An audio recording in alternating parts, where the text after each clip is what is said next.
আসসালামু আলাইকুম রহমতুল্লাহ। সবাই কেমন আছো? তো তোমাদের বার্ষিক পরীক্ষা শেষ হয়েছে 2 দিন আগে। তো ওই পরীক্ষার মধ্যে একটা কোশ্চেন আসছিল, যে এই কোশ্চেনটা মিস্টার রফিক ট্রেডার্সের এরকম একটা কোশ্চেন আসছিল। তো যাই হোক, আজকে এই কোশ্চেনের সলিউশনটা একটু তোমাদেরকে দেখাই দিই। কোশ্চেনটা মানে অনেক ছোট দেখা যায়, খুব আহামরি খুব বড় না, ছোট, কিন্তু ছোটোর মধ্যে একটু ঝামেলা আছে। তো এটা তোমরা একটু সলিউশন করে নাও। আজকে অনেক ঠান্ডা পড়ছে, তো এই ঠান্ডার মাঝখানেও আজকে তোমাদের জন্য অনলাইনে আসা। তো দেখো, আজকে আমরা এটা সলিউশন করি, অঙ্কটা একবার পড়ি আমরা। যে মেসাস রফিক ট্রেডার্সের ব্যবসায়ে 2018 সালের জুন মাসে 1 তারিখে নগদ 1 লক্ষ টাকা এবং আসবাবপত্রের 20,000 টাকা উদ্বৃত্ত ছিল। একটা জিনিস খেয়াল রাখবে, এখানে উদ্বৃত্ত কথাটা বলা আছে। হ্যাঁ, উদ্বৃত্ত কথাটা খুবই ইম্পর্টেন্ট। যে এখানে উদ্বৃত্ত মানে হচ্ছে, তোমাদেরকে শিখিয়েছিলাম ক্লাসে, উদ্বৃত্ত মানে হচ্ছে ব্যালেন্স। ঠিক আছে, ব্যালেন্স আছে। এটা কিন্তু ডিরেক্টলি মূলধন দিছে তা না, এটা মূলধনই, কিন্তু এখানে উদ্বৃত্ত বলতে এটা ব্যালেন্স আছে আর কি, বা জের আছে এরকম বোঝাচ্ছে। যেমন মোবাইলে কয় টাকা ব্যালেন্স আছে এরকম দেখি না, তেমন ব্যালেন্স আছে। জুন মাসে তার লেনদেন নিম্নরূপ। এখানে আরও আছে যে জুন 10 নগদ বিক্রয় 5,000 টাকা। 15তে আছে আসবাবপত্রের অবচয় ধরে 2,000 টাকা। কম্পিউটার ক্রয় 20,000 টাকা। তো এখন এখানে নাম্বারে বলেছে প্রারম্ভিক মূলধনের পরিমাণ নির্ণয় করো। প্রারম্ভিক মূলধন, তোমাদের ক্লাসে প্রারম্ভিক মূলধনটা কি বলেছিলাম, যে বছরের শুরুতে, প্রারম্ভিক মানে হচ্ছে কি, বছরের শুরুতে, বছরের শুরুতে দায় ব্যতীত মালিক যা জানে ব্যবসা আরম্ভ করে ওগুলোই মূলধন। দায় ব্যতীত বলতে বিয়োগ, দায় থাকলে বিয়োগ করে দিবেন। হ্যাঁ, যাই হোক, আর পাশে আমি এই যে এখানে দেখতে পাচ্ছ, এই জায়গাটায় কিন্তু আমি এই লেনদেনগুলো জাবেদা করে দিচ্ছি একটু, তা তোমাদের খতিয়ান করতে সুবিধা হবে। তোমরা জানো জাবেদা করে খতিয়ান করলে খতিয়ানটা ভুল হয় না। ঠিক আছে, তো যাই হোক, আসো অঙ্কে আসি। তাহলে এখন আমাদের প্রারম্ভিক মূলধনের পরিমাণ বের করতে হবে। তাহলে মালিক কী কিনে ব্যবসা আরম্ভ করেছিল সেইটা। তাহলে এটা করার জন্য আমাদের একটা ছক দরকার। তো আমরা একটা ছক নিই, এখানে টেবিল থেকে একটা ছক নিই। ছকটা নিচে আমরা একটা ছক নেই এখানে। হ্যাঁ, এই দুইটা দিলেই হবে। একটু ছোট করে নিই। হ্যাঁ, তো দেখো, এই যে ছক, তো ছকটা একটু বাড়াই নিই হালকা। হ্যাঁ, তোমরা জানো যাতে এখানে যে তারিখ আছে, তাহলে আমরা একটা তারিখের ঘর দিই। ডোতে তারিখের ঘর দিলাম। এই তারিখ, এখানে বিবরণ, আর হচ্ছে টাকা টাকা। ওকে, তাহলে আমরা এখানে লিখে দিচ্ছি তারিখ, তারিখ লিখেছি, বিবরণ, টাকা টাকা। ওকে, আমরা একটু মাঝখানে নিয়ে দিই।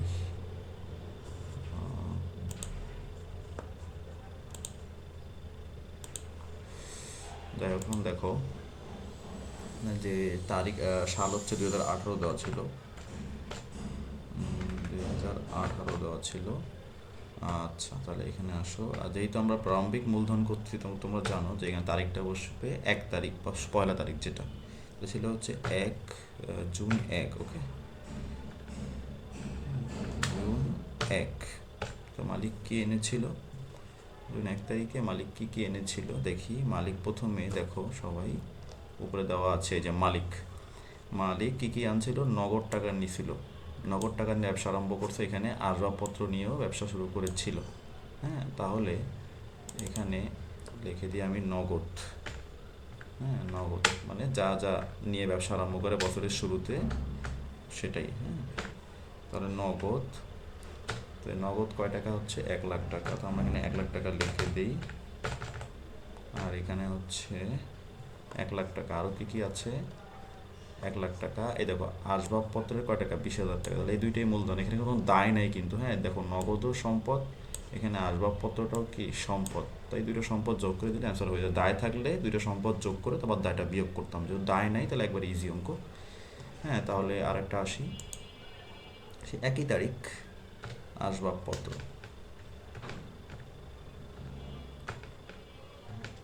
আসবাবপত্র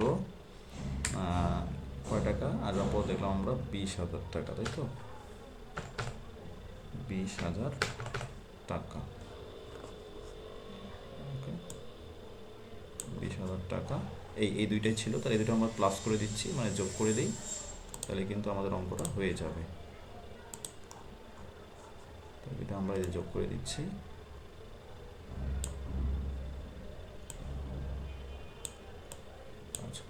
হ্যাঁ, তো এখানে 1,00,000 আর 20,000 টাকা, এই যে 1,00,000 আর 20,000 টাকা যোগ করলে হবে হচ্ছে 1,20,000 টাকা।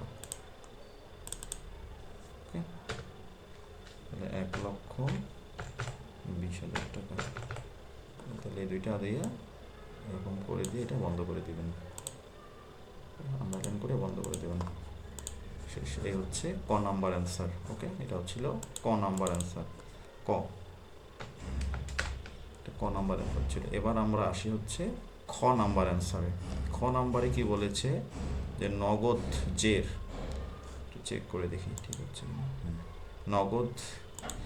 নগদ জের চলমান জের ছকে মুনাফা জাতীয় লেনদেনের হিসাব তৈরি করে উদ্বৃত্ত দেখাও। উদ্বৃত্ত দেখাও মানে ওই যে ব্যালেন্স দেখাও।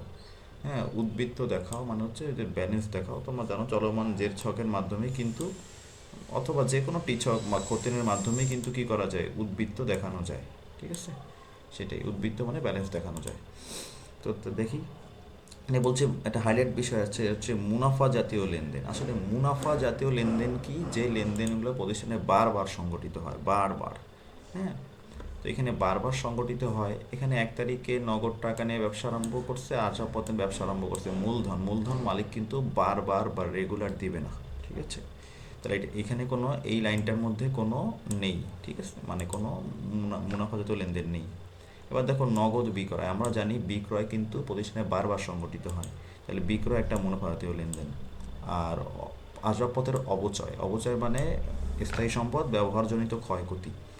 তো আমরা জানি যত আমরা ব্যবহার করবো, যতদিন ধরে ব্যবহার করতেই থাকবো, অবচয় হতেই থাকবে, তাহলে অবচয়টা বারবার হয় এটা।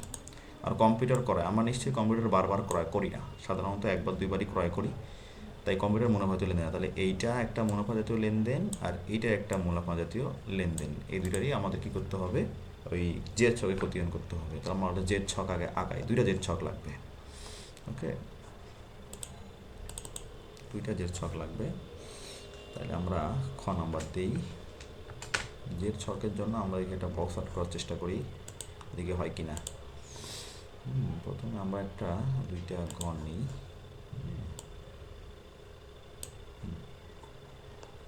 ব্যাপার, দুইটা ঘর নেই, ঘরটা একটু ছোট করি দেখি, একটু ছোট করলাম। এখন আমরা নিচে নামিয়ে দিই, বেশি বড় লাগবে না যেহেতু জেড ছক।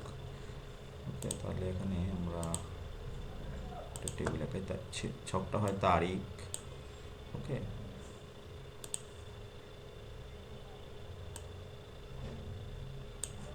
তারিখ, তারপর হচ্ছে বিবরণ, তারপর হচ্ছে জাবেদা পৃষ্ঠা, তারপর হচ্ছে কি ডেবিট টাকা, তারপর হচ্ছে ক্রেডিট টাকা, তারপর হচ্ছে ব্যালেন্স, ডেবিট ক্রেডিট। হ্যাঁ, এই তো এটাই ঘর, জেড ছকের ঘর। উপরে আপনারা হেডিং লিখে নেবেন। হেডিং প্রথম আমরা যদি বিক্রয় করতে বিক্রয় হিসাব, এইভাবে বিক্রয় হিসাব লিখে নেবেন। এদিকে লিখবেন তারিখ, লিখবেন হচ্ছে বিবরণ, এখানে জাবেদা পৃষ্ঠ যা ডট আর হচ্ছে প্রি, ডট জাবেদা পৃষ্ঠা, লিখবেন ডেবিট টাকা,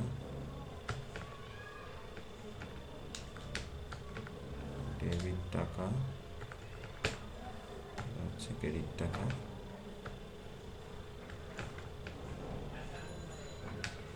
ক্রেডিট টাকা। এখানে লিখবেন উদ্বৃত্ত বা ব্যালেন্স বা জের, যেটা মনে হয় লেখেন, আমি ব্যালেন্স লিখলাম।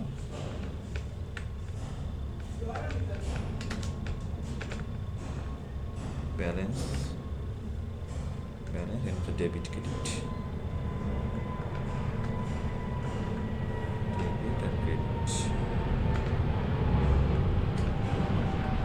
এই এই হচ্ছে হেডিংগুলো।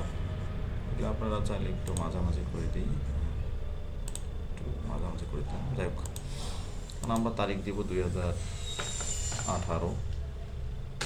কয় তারিখে দেখছিলাম আমরা মনে করি লেনদেনটা? এই যে নগদ। তো আমরা জানি খতেন করতে জাবেদা লাগে, তো আমি কিন্তু আমাদের জাবেদাও লিখে দিছি।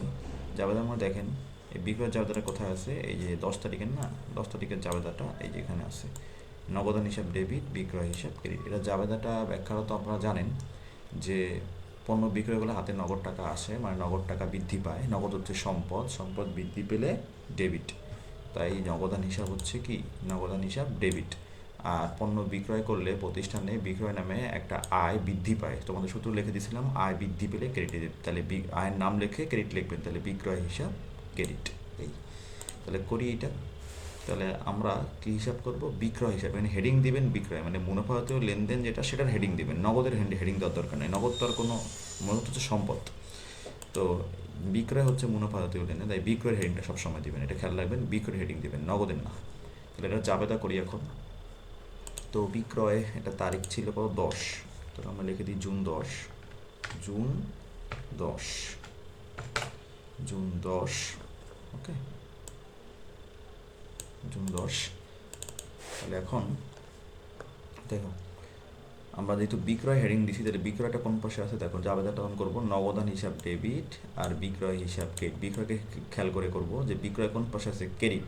বিক্রয় যেহেতু ক্রেডিট পাশে আছে, তাহলে আমাদের হাত চলে যাবে কোন পাশে? ক্রেডিট পাশে, টাকার ঘরে। ক্রেডিট পাশে টাকার ঘরে, এইখানে বিক্রয় হিসাব ক্রেডিট, ক্রেডিট পাশে টাকার ঘরে হাত চলে যাবে ক্রেডিট পাশে। নাম দিবা তার বিপরীত নাম। বিপরীত নামটা এখানে কি দিতে হবে? তার বিপরীত নাম বলতে মানে উল্টা পাশে, অর্থাৎ ডেবিট পাশে কি নাম আছে?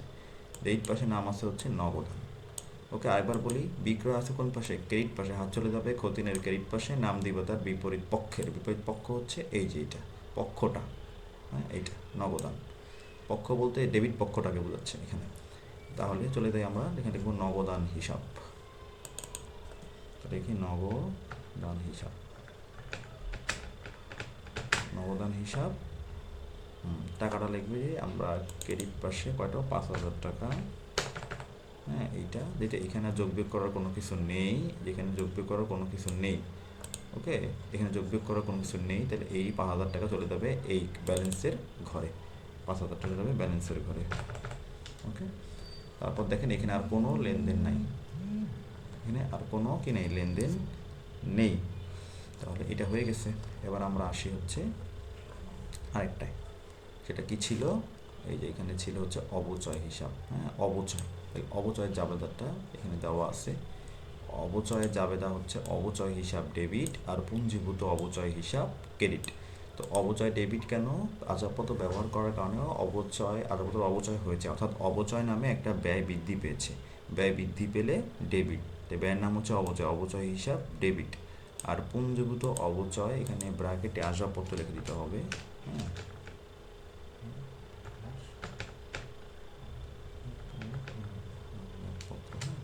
পুঞ্জীভূত অবচয় আসবাবপত্র ক্রেডিট। ঠিক আছে, পুঞ্জীভূত অবচয় আসবাবপত্র ক্রেডিট।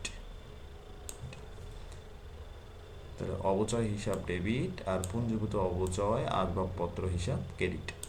এখন পুঞ্জীভূত, এটা তো ব্যয়, আর পুঞ্জীভূত অবচয় হচ্ছে এটা সম্পদের বিপরীতে দায়। এখানে এখন অবচয় যদি আমরা সংগঠিত হয়, তাহলে এই অবচয়ের বিপরীতে, অর্থাৎ এই আসবাবপত্র নামে সম্পদের বিপরীতে একটা দায় সৃষ্টি করা হয়, সেটা হচ্ছে পুঞ্জীভূত অবচয়। অর্থাৎ দায় সৃষ্টি করা মানে দায় বৃদ্ধি পাওয়া, দায় বৃদ্ধি পেলে ক্রেডিট, এই পুঞ্জীভূত অবচয় হিসাব ক্রেডিট। এই পুঞ্জীভূত নিয়ে আমাদের আরও অনেক ক্লাস তোমাদেরকে কোচিংয়ে করাবো। হ্যাঁ, তাহলে তোমাদের এটা নিয়ে মানে ঝামেলাটা ক্লিয়ার হয়ে যাবে। এখন এটা নিয়ে আলোচনা করলে এটা ক্লাসটা অনেক লং হয়ে যাবে, তাই। তাহলে জাবেদাটা এটা অবচয় ডেবিট আর পুঞ্জীভূত অবচয় ক্রেডিট। চলেন তাহলে একটা ছক আট করি। হ্যাঁ, ছকটা আমরা এক কাজ করতে পারি, এখান থেকে এটা কপি করতে পারি, তাহলে সময়টা কম লাগে। ওকে,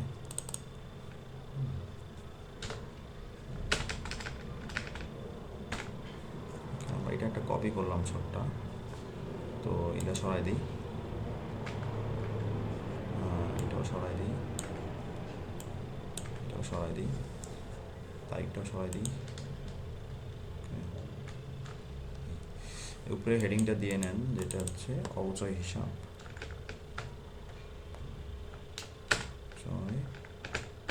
অবচয় হিসাব। ওকে, তাহলে আমরা দেখি অবচয়টা কয় তারিখে ছিল। অবচয়টা ছিল হচ্ছে 15 তারিখে। এখানে 2000 টাকা ছিল, 15 তারিখ। তাহলে আমরা 15 তারিখে চলে যাই। 15 জুন, 15 দিয়ে দেন, জুন 15। আচ্ছা, জাবেদাটা কী ছিল? অবচয় হিসাব ডেবিট আর পুঞ্জীভূত অবচয় ক্রেডিট। তাহলে অবচয় ডেবিট পাশে আছে, হাত চলে যাবে ডেবিট পাশের টাকার ঘরে। এখানে এই যে ডেবিট পাশের টাকার ঘরে ডেবিট, হাত চলে যাবে ডেবিট পাশে, টার্ম দিবা তার বিপরীত পক্ষে। বিপরীত পক্ষে কী ছিল? পুঞ্জীভূত অবচয় ছিল। তো আমরা লিখলাম পুঞ্জীভূত অবচয়।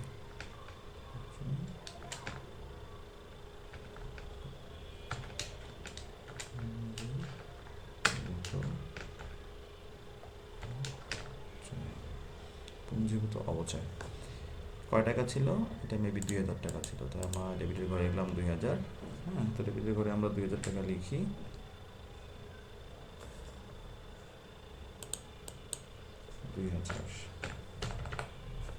যেহেতু এখানে দৈর্ঘ্য করার কোনো কিছু নাই। এক্সপেন একটা ফোন আসছে, একটু ওয়েট। তাহলে যেহেতু এখানে আর কোনো যোগ বিয়োগ করার কোনো টাকার কিছু নাই, তাহলে এই 2000 টাকা চলে যাবে এই ডেবিট পাশে ব্যালেন্সের ঘরে। তাহলে এখানে ব্যালেন্সের ঘরে। আশা করি এই অঙ্কটা একটু বুঝতে পেরেছেন। আর কেউ না বুঝলে ভিডিওটা একটু টেনে টেনে দেখবেন, তাহলে মাথায় ঢুকে যাবে।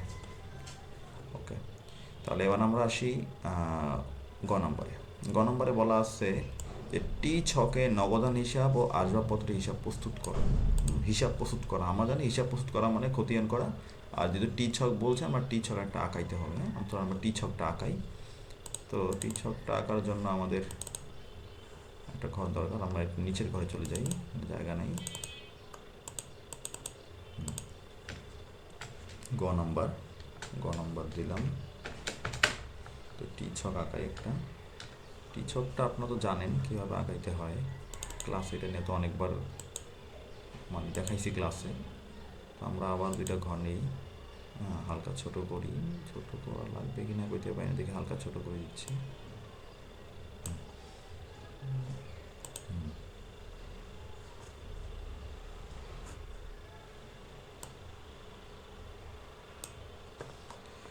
তাহলে একটু বাড়িয়ে দিই।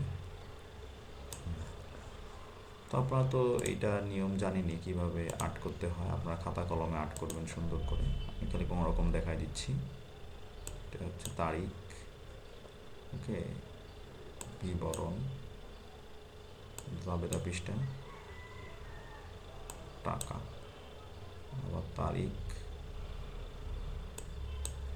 বিবরণ, জাবেদা পৃষ্ঠা, টাকা। ওকে, এই একটু তো আপনারা লেখেন তারিখ আগের মতো। তার আগে যে উপরে লেখেন, এর পাশে কিন্তু ডেবিট পক্ষ, এর পাশে হচ্ছে ডেবিট পাশ, পাশে হচ্ছে এক সেকেন্ড, আমি হয়তো আমার ল্যাপটপে চার্জ নেই, আমি একটু চার্জটা লেগে নিই। তো দেখেন এখানে লিখবেন ডেবিট, এটা ডেবিট পক্ষ। আর এই পাশে লিখবেন হচ্ছে ক্রেডিট পক্ষ, ক্রেডিট। আর এখানে হেডিংটা দিয়ে নেবেন। আমাদের কি হিসাব চাইছে সেটা দেখে নেন, যে নগদান হিসাব আর আসবাবপত্র হিসাব। ওকে, তো নগদান হিসাব হেডিংটা লিখে নিন, নগদান হিসাব। এখানে দেখুন তারিখ,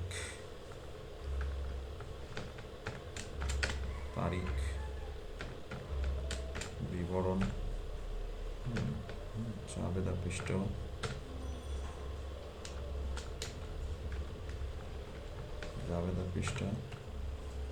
টাকা। তারিখ, বিবরণ, জাবেদা পৃষ্ঠা,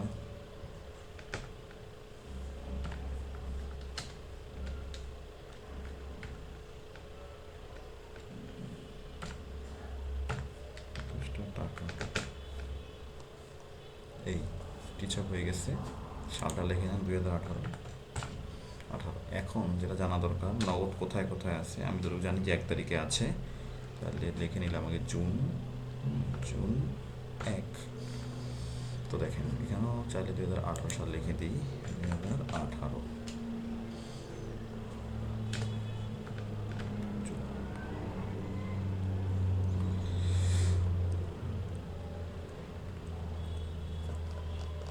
দেখেন এখানে কি আছে, হ্যাঁ এখানে দেখেন, এখানে মেসার্স রফিক ট্রেডার্সের ব্যবসায় 2018 সালের জুন মাসে 1 তারিখে নগদ এক হা- এক 1 লাখ টাকা এবং আসবাবপত্রে 20,000 টাকা উদ্বৃত্ত ছিল। এই লাইনটা দেখছেন তো, 20,000 টাকা কী ছিল, উদ্বৃত্ত ছিল। ওকে, এখন একটা জিনিস খেয়াল করে দেখেন যে এখানে কি ছিল, উদ্বৃত্ত ছিল। এখানে উদ্বৃত্ত কথাটা খুব ইম্পর্টেন্ট। এখানে কি ছিল, উদ্বৃত্ত ছিল। উদ্বৃত্ত মানে ব্যালেন্স। আর আপনারা জানেন যে ব্যালেন্সের জাবেদা আসলে হয় না, ব্যালেন্সের জাবেদা হয় না, এটা ডিরেক্টলি ব্যালেন্স আকারে দেখাইতে হয়। তাহলে নগদ হচ্ছে, আমরা জানি নগদ সম্পদ, সম্পদ সর্বদা ডেবিট ব্যালেন্সই প্রকাশ করে, সম্পদ সর্বদা ডেবিট ব্যালেন্স প্রকাশ করে। তাহলে আমরা ডেবিট পাশে চলে যাই আমাদের অঙ্কের, এই যে, তো ডেবিট ব্যালেন্স প্রকাশ করবে। তো এখানে আমরা লিখব হচ্ছে ব্যালেন্স বিডি,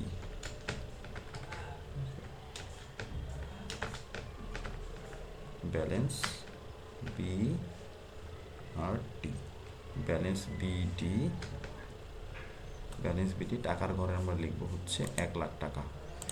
ওকে, 1 লাখ টাকা। তারপরে আসি, আর কোথায় কোথায় নগদ আছে, ঠিক আছে। এই যে এখানে আছে হচ্ছে নগদে বিক্রয়, আমরা জাবেদা জানি, এখানে লিখে দিছি যে নগদান হিসাব ডেবিট, এই যে নগদান হিসাব ডেবিট আর বিক্রয় হিসাব ক্রেডিট। এটা আলোচনা করলাম না, আর ভিডিও লং হয়ে যাচ্ছে। নগদান হিসাব ডেবিট আর বিক্রয় হিসাব ক্রেডিট। নগদান কোন পাশে আছে, ডেবিট পাশে আছে। তাহলে আমরা হাত চলে যাবে কোন পাশে, ডেবিট পাশে। হাত চলে যাবে ডেবিট পাশে, নাম দেব তার বিপরীতে কি হিসাব, বিক্রয় হিসাব, বিক্রয় হিসাব। ওকে, বিক্রয় হিসাব। তো টাকাটা আমরা দেখে নিই, 5,000 টাকা চলে গেল, 5,000 টাকা। ওকে, 5,000 টাকা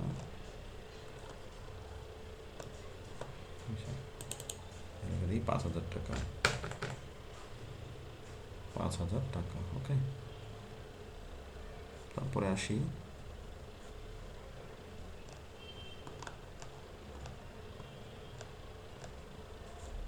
কি আছে এখানে, হ্যাঁ এখানে কোনো নগদ, নগদ নেই, এই লেনদেনটা কোনো নগদ নেই। তাহলে আমরা পয়েন্টে চলে যাই, এই যে এইটা। ওকে, এটা হচ্ছে কম্পিউটার ক্রয়। কম্পিউটার ক্রয়ে জাবেদা কি, নগদ এখানে লিখে দিছি অফিস সরঞ্জাম। ওকে, অফিস সরঞ্জাম হিসাব ডেবিট, অফিস সরঞ্জাম হিসাব ডেবিট আর নগদান হিসাব ক্রেডিট। কারণ আমি তোমাদেরকে বলছিলাম যেগুলো কারেন্টে চলে ওগুলো হচ্ছে অফিস সরঞ্জাম। তো কম্পিউটার সাধারণত কারেন্টেই চলে, তাহলে এটা হচ্ছে অফিস সরঞ্জাম। তাহলে কম্পিউটার ক্রয় করার কারণে কম্পিউটার নামে একটা অফিস সরঞ্জাম নামের সম্পদ বৃদ্ধি পাইছে, সম্পদ বৃদ্ধি পেলে ডেবিট। তাহলে অফিস সরঞ্জাম হিসাব ডেবিট আর নগদ টাকা চলে গেছে, নগদ সম্পদ, সম্পদ চলে গেলে বা হ্রাস পেলে ক্রেডিট। তাই নগদ হচ্ছে ক্রেডিট, সম্পদ, সম্পদ হ্রাস পেলে ক্রেডিট। তাহলে অফিস সরঞ্জাম হিসাব ডেবিট আর নগদান ক্রেডিট। নগদান ক্রেডিট পাশে আছে, হাত চলে যাবে ক্রেডিট পাশে। এই যে ক্রেডিট পাশ কোনটা, এইটা হাত চলে যাবে, এই যে ক্রেডিট পাশ, হাত চলে যাবে ক্রেডিট পাশে, নাম দেব তার বিপরীত। সেটা কি, নাম দেব বিপরীত হচ্ছে অফিস সরঞ্জাম।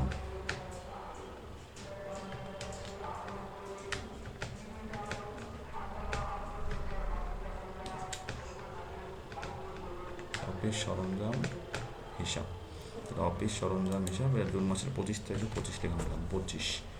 ওকে, অফিস সরঞ্জাম হিসাব কয় টাকা ছিল, ছিল হচ্ছে 20,000 টাকা।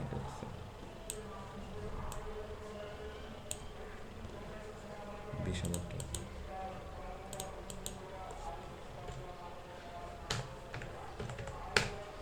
20,000 টাকা ছিল। এখন আপনাদের কাজ হচ্ছে, আর নাই তারা হিসাব করি,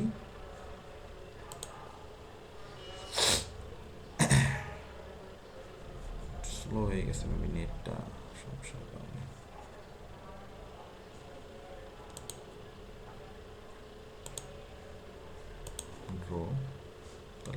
পাশটা বন্ধ করে দিই।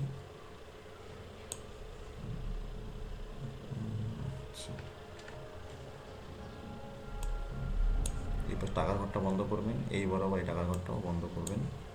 ওকে, বন্ধ করবেন, একটু বাড়াই দিই।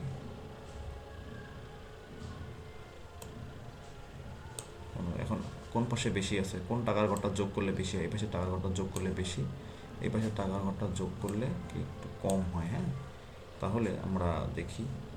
তো দেখেন টাকা কম হয়, তাহলে এটা যোগ করলে হতো 1,05,000 টাকা হয়। লিখি 1,05,000 হয়। আর এখানে তাহলে এই টাকাটা চলে যাবে আবার কোথায়? আগে বন্ধ, যেহেতু এই টাকা বেশি আগে বন্ধ করে দিই। এটা বন্ধ করে দিচ্ছি। এই টাকা চলে যাবে আবার এই পাশে, সেম এই টাকা চলে যাবে আবার এই পাশে। ঠিক আছে, এই টাকাটাও বন্ধ করে দিই। এই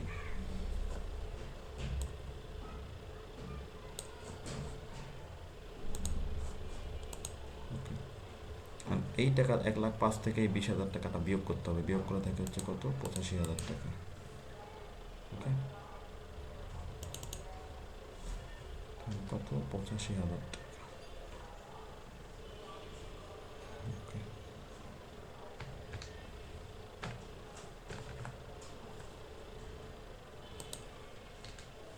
এই টাকাটার নাম হচ্ছে কি? Balance CD.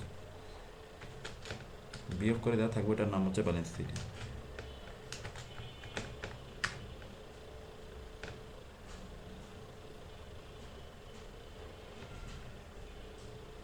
Balance CD. Okay, এটা জুন মাস হচ্ছে কি শেষ তারিখ, মানে শেষ জুন। ব্যালেন্স সিটি হওয়ার সময় মাসের শেষ তারিখে হয়, তাই লিখবো আমরা হচ্ছে জুন 30। ওকে, আর সিডি এই পাশে যদি হয়, সিডি যদি এই দিকে হয়, তাহলে বিডি হবে কোন দিকে? এই দিকে, নিচে। ঠিক আছে, এইদিকে নিচে।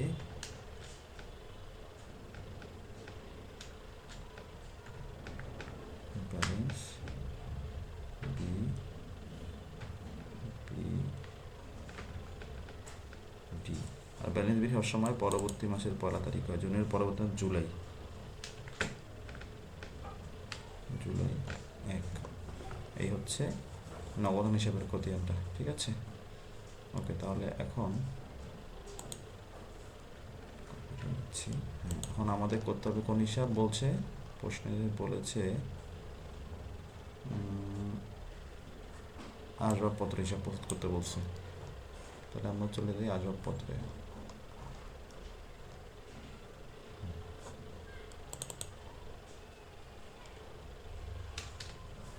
আমরা ঘরটা কপি করে নিয়েছি, তাহলে এটা সুবিধা হবে। আমরা এখানে ডেবিট ক্রেডিট লিখলাম না, আপনারা এটা বুঝে নেবেন। তো এখানে লিখে দেবো যে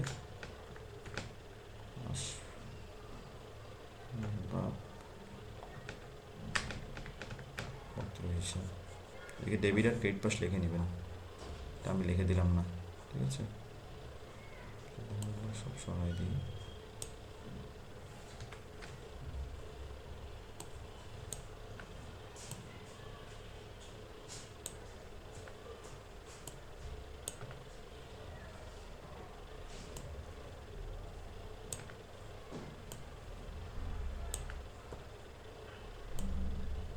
সরাই দিচ্ছি।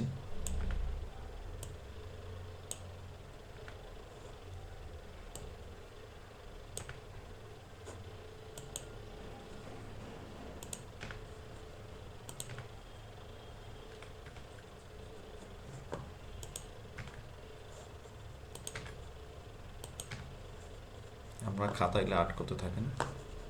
যখন আমি এখানে ছকাবো, আমার আগে আপনারা খাতায় আর্ট করে ফেলবেন। ঠিক আছে, সঙ্গে সঙ্গে আর্ট করলে আপনারা এটা মিলিয়ে পড়তে পারবেন। যাই হোক, তো দেখেন এখানেও 2018 জুন।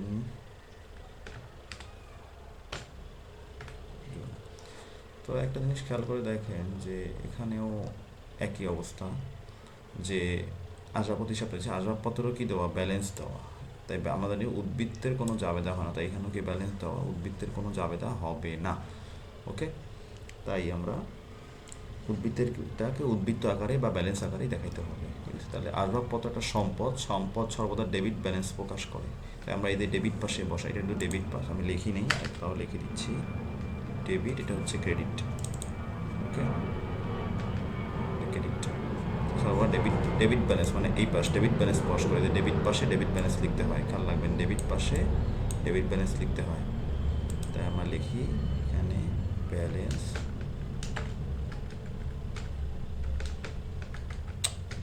সমস্যা,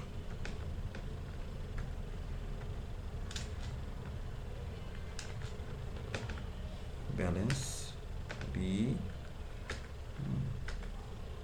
বিডি, ব্যালেন্স বিডি কয় টাকা, মেবি 20,000 টাকা ছিল, 20,000। ওকে দেখি, 20,000 টাকা ছিল। আর কোথায় আসবাবপত্র আছে, এটার মধ্যে আসবাবপত্র নেই, জাবেদা করলে হয় না, এটার মধ্যে জাবেদা করলে আসবাবপত্র হচ্ছে না, ঠিক আছে। তাহলে হ্যাঁ, হচ্ছে না, কম্পিউটার ক্রয়, এটা আসবাবপত্র না, হচ্ছে না, ঠিক আছে, হচ্ছে না।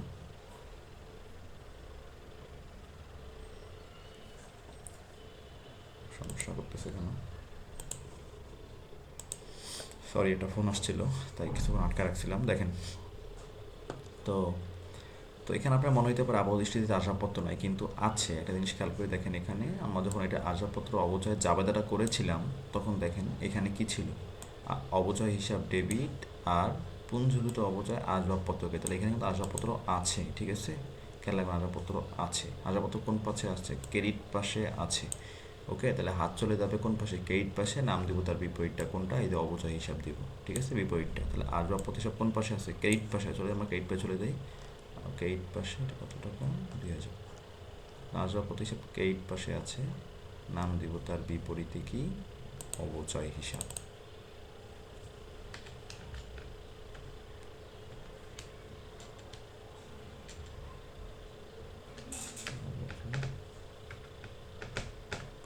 অবচয় হিসাব কত ছিল, 2,000 টাকা ছিল।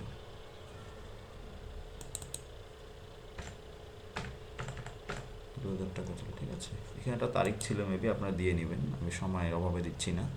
তাহলে এখন আর কোনো কিছু যেহেতু নাই আসবাবপত্র, আর কম্পিউটার কোনো আসবাবপত্র না, ওটা হচ্ছে অফিস সরঞ্জাম, তাই ওটা এখানে আসবে না। তাহলে বড় পাশ কোন পাশ, এই পাশটা বড়, এই ডেবিট পাশে এই পাশটা, এখানে 20,000 টাকা, এখানে মাত্র 2,000 টাকা, এই পাশটা বড়, তাই চলে যাবে এখানে 20,000 টাকা, আর এখানেও এই টাকাটা ট্রান্সফার হয়ে যাবে 20,000 টাকা, ঠিক আছে। আর 20,000 থেকে 2,000 টাকা, 20,000 থেকে 2,000 টাকা যদি চলে যায় তাহলে তো জানেন কয় টাকা থাকে, 18,000 টাকা থাকবে। ওকে, হ্যাঁ, তো এই বরাবর লিখবেন, একটা যেটা মাইনাস করে যেটা বেরোবে হচ্ছে ব্যালেন্স সিডি। ওকে, ব্যালেন্স সিডি, ব্যালেন্স সিডি। যদি ব্যালেন্স সিডি সবসময় মাসের শেষ তারিখে হয়, তারপর লিখবেন এখানে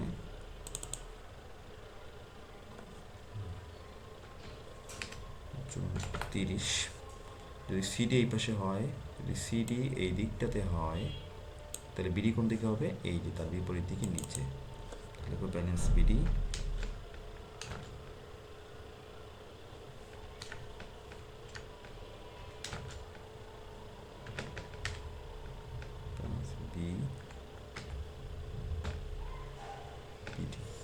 কত টাকা হবে, 18,000 টাকা হবে, ঠিক আছে। এই ছিল অঙ্কটা, আমি একটু সময় নিয়ে করলাম, কারণ তো জানেন যে ফোন টোন ঠিক করা, বারবার উপর নিচ করা একটু সময় লাগে। তো এই ছিল আর কি আপনাদের এই অ্যান্সারটা। তো আপনারা ভালো করে বাসায় এটা প্র্যাকটিস করেন, এটা খুবই ইম্পর্টেন্ট। আর দেখতে পারেন কারোর সাথে এটা মিলেছে কি না, ঠিক আছে। তো আজকে সবাই ভালো থাকবেন, সুস্থ থাকবেন, আল্লাহ হাফেজ।